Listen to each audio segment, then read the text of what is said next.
সব সময় তো বলি যে টুকটাক আমার মেয়েটা সেটা রান্না করতে পারে, কিন্তু আমরা যেরকম মানে খাবার টাবার রান্না করি ওরকম পারে না। এই যুগে যেরকম খায় পোলাপাইন ওগুলোই রান্না করতে পারে। তো প্রায় সময় ও রান্না করে একলা একলা খায়। তো আজকে আমি ভিডিও করতেছি আর ও রান্না করতে আসে। তো আজকে যাই করুক যেভাবেই করুক ও রান্না করতে আসে। যদি ভুল হয় তাহলে একটু ক্ষমার দৃষ্টিতে দেখবেন। ছোটো মানুষ ওইরকমভাবে তো বুঝে না যে কোনটা কীভাবে করতে হইব। তা আমি আজকাল মানে কোনো কিছুই বলে দিছি না। তারপরে বলছিলাম যে এই ডিমটা এই জায়গায় না দিলেই পারতাম। তারপরেও ভাবছে যে আমি আবার ভুল করে ফেলাইলাম, তো এই জন্য আমি আর কিছু বলতে চাইনি যে ও একলা একলা করুক। কারণ যেহেতু সবজি রান্না করতেছে এর মধ্যে ডিমটা মানে আলাদা সিদ্ধ করলে হয়তো বা একটা পলির মধ্যে দিয়ে নিলে হইতো। তো ওই রকম আর আমি আর ভুলটা ধরাই দিলাম না যে আচ্ছা ঠিক আছে ও করুক, আজকে দেখি যে কীভাবে রান্না করে। তো আমি ওর প্রতিদিন প্রায় সময় ও আমার ভিডিওর মধ্যে ক্যামেরা ধরে। আজকে আমার সৌভাগ্য আমি ওর ভিডিওর মধ্যে ক্যামেরা ধরতেছি যে ও কীভাবে রান্না করে ওইগুলো দেখাম। বা ও তো বলতেছিল যে ভিডিও করাই লাগবে না।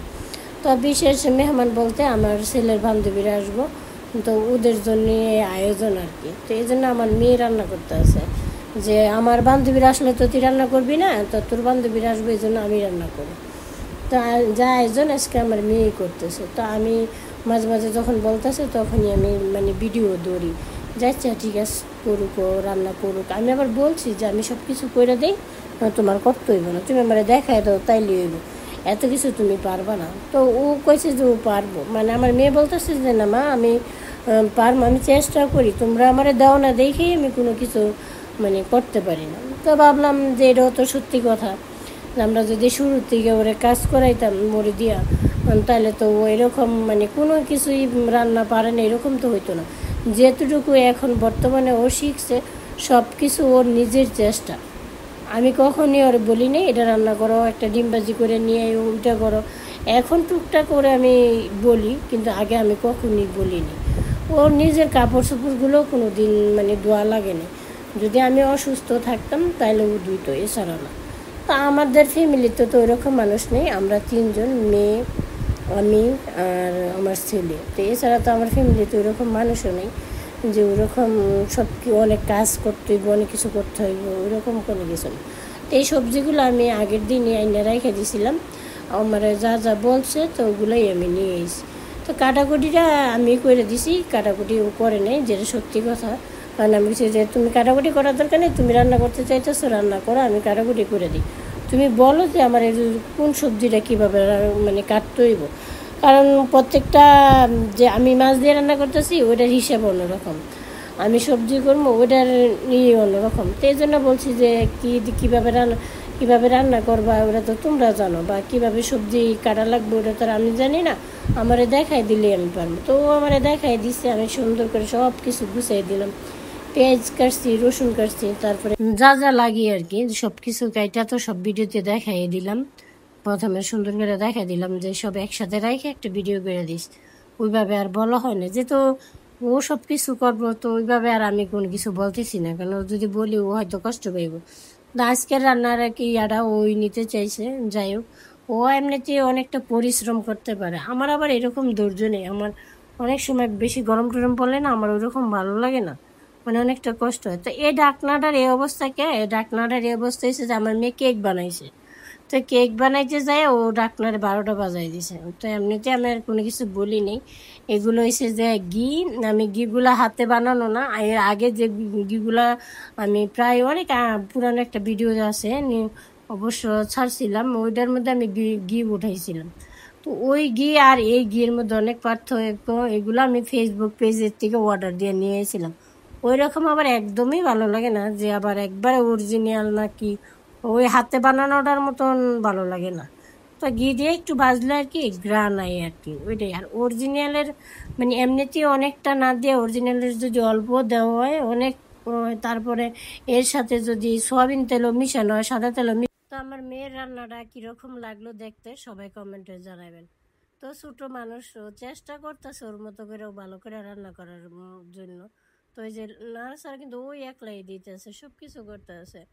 এর আগে কখনো এত খাবার রান্না করেও নেই, মানে কোনো দিনই রান্না করেনি। টুকটাক যদি বলতাম যে আমি তরকারিটা বসাই দিয়েছি একটু লাড়া দিয়ে দে, বা আমি এটা ইয়ে করেছি তুই একটু ডাকনাটা উঠায় রাখ, ওইরকমই, এর বাইরে ওরকম কোনো রান্না টান্নার কোনো কাজ টাজ করছে না। আসলে কি মেয়ে মানুষ বড়ই তো কত দিন লাগে, এটাই আর কি। এখন বড় হয়ে যেতে গেছে, আর পোলাপাইন যদি মা যদি অসুস্থ থাকে ঘরে, পোলাপাইন এমনিতে অনেকটা বড় হয়ে যায়, কারণ দায়িত্ব বাইরে যায়, সংসারের দায়িত্ব, ফ্যামিলির কে কি খাইবো না খাইবো, ওর ভাই স্কুলে যায়, মানে সব কিছু মিলে ওর মাথায় একটু দায়িত্ব বাইরে যায়। তাছাড়া আমি রাত্রে 2টা বাজে দেখা যায় আমার শ্বাসকষ্ট উঠতে যায়, 3টা বাজে উঠতে যায়। অনেক সময় তো আমি ঘুমিয়ে থাকি, ঘুমের মধ্যে আমার নিঃশ্বাস টানতে কষ্ট হয়। যখন আমি ইনহালারটা বিছরাই, আমার মেয়ে দৌড়ে আইনা দেয় পানি খাই। যদি আমি আমার একটা কি ঘুমের মধ্যে আমি বিষম খাই, তোর যদি আমি বলি যে ওর একটু হাত দিয়ে নাড়া দিলে যে আমার পানি লাগবে, এটা ও বুঝে যে আমার পানির জন্য এরকম করে, দৌড়ে যে পানি এনে দেয়। আসলে মেয়ে মানুষ, প্রত্যেকটা মেয়ে মানুষই মার প্রতি একটু টান থাকি। আমার মেয়েরও ব্যতিক্রম কোনো কিছু না, ওর একটু আমার প্রতি একটু টান বেশি। ও তো দেখছে কত দুঃখ কষ্ট করে ওর সামনে এতটা সময় এতটা পার করলাম। আমি তো এই 2জন ছেলে মেয়েরে নিয়েই এত দুঃখ কষ্ট সহ্য করে আমি এই সময়টা পার করছি। ছেলে ছাড়া আর মেয়ে ছাড়া আমার লাইফে তো আর কেউ নেই, কারণ আমার এই ছেলে মেয়ে আমার জীবনের সব। আমি ওদের জন্য আমার জীবনটা কাটাইছি, ওদের মুখের দিকে তাকে আজকে আমি এই পর্যায়ে। আমি যদি অন্য মার মতো হইতাম তাহলে তো আমি ওদের মুখের দিকেও তাকাইতাম না। তো যাই হোক, যা আল্লাহ আল্লাহ তালা যা করে ভালোর জন্য করে। সবসময় দোয়া করি যাতে আমার মেয়ের জীবনটা যাতে আমার মতো না হয়, আমার ছেলের জীবনটা যাতে আমার মতো না। আমি দোয়া করি ওরা দুজনের 2 ভাই বোনে 2জনের মতো আল্লাহ ভালো রাখুক, সুস্থ রাখুক, যাতে আল্লাহ ওদের কোনো বিপদ আপদ না দেয়। আমার ছেলে মেয়ে 2জনেরই যাতে আল্লাহ ওদেরকে সুস্থ দেয়, নেক হায়াত দান করে। কারণ আমার ছেলে মেয়ে ছাড়া আসলে কি আমি একজনের কথা আঘাত পাইছি। আমি আমার ছেলে মেয়েরে বলা ছাড়া আমার মানে আর কোনো নেই, গতি নেই যে আমার ওদের কি বলতে হইব।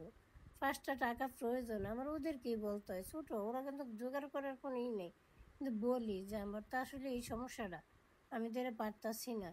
তো আল্লাহর রহমতে আমার 2 সন্তানই আল্লাহ রাসূলে যেটুকু দিছে আল্লাহর কাছে শুকরিয়া।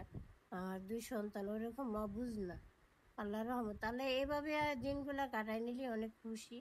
আল্লাহর কাছে কোনো এরকম কোনো অভিযোগ নেই, কোনো কিচ্ছু নেই। তো এই যে রান্না কমপ্লিট, এখন খালি এই যে চিকেন ফ্রাইটা মানে বাজবো। তো যা করতেছে আজকে ওই করতেছে, আমি হয়ে গেলাম যে ক্যামেরাম্যান, এছাড়া আর কোনো কিছু না। কারণ আমার মেয়ে ও করবো যতক্ষণ ভাবছে তো ও করুক, পরে দিয়ে আমি হাঁড়ি পাতিল যা যা আছে সব কিছু গুছাইয়া দিব আর কি। ছোট মানুষকে তো একটু তো সরাই সিটা যাইবি। তারপরে আমি বেশি ব্যাপার না, তুই তো গুছিয়ে গেছে করতে পারতেছস, আমি তো এরকম গুছিয়ে করতে পারলাম না। কারণ আমি ওইরকম গুছিয়ে করতে পারিও না, কারণ আমি শরীরটা বেশি একটা ভালো থাকে না। এই যে এখন কথা বলতেছি এদিক দিয়ে গলার এক সাইড দিয়ে অনেক ব্যথা করতে আছে। কিন্তু আমার তো ভিডিওগুলো বয়স দিচ্ছি, আমি প্রায় সময় ভাবি আমি যদি এই দুনিয়াতে না থাকি আসলে কি সব সব মিথ্যা হয়ে যাব। কারণ ওরা তো আর এগুলো নিয়ে ব্যস্ত থাকবো না। কিন্তু এগুলোর মধ্যে তো আমার এক ভিডিও বানাইতে বানাইতে একটা ভালো লাগা আমার নিছে। এখন তো আমি এগুলো চাইলে ছেড়ে দিতে পারতেছি না, কারণ আমার খারাপ লাগলো। আমি মানে 4 দিন পর হইলে একটা ভিডিও দিই, 8 দিন পর হইলেও দিই, 10 দিন পর হইলে একটা ভিডিও